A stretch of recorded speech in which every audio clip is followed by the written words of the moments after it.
মানুষ বড় অভিমানী প্রাণী।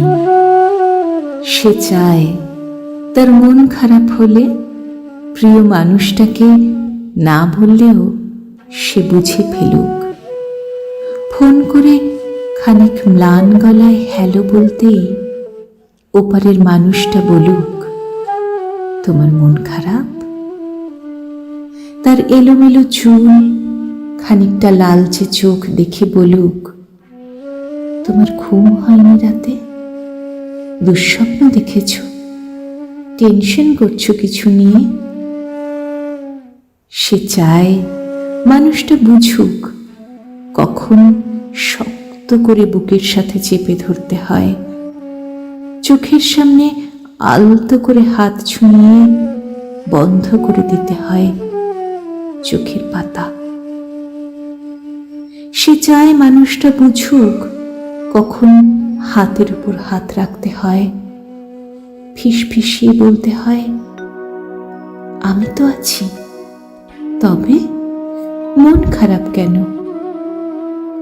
সে চায় মাঝরাত্রিরে সে টের পাক পাশের মানুষটা তার মাথার নিচে সরে যাওয়া বালিশটা ঠিক করে দিচ্ছে। শেষ রাতে যখন খানিকটা হিম নামে তখন জড়িয়ে দিচ্ছে ওম চাদরে।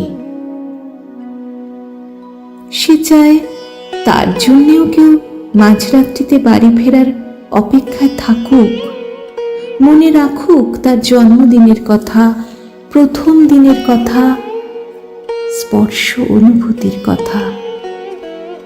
সে চায় তাকে ছুঁয়ে দেখতে গিয়ে কেউ মিথ্যে অজুহাত বানাক, কেউ কপাল ছুঁয়ে বলুক, দেখি দেখি তোমার জ্বর নয় তো?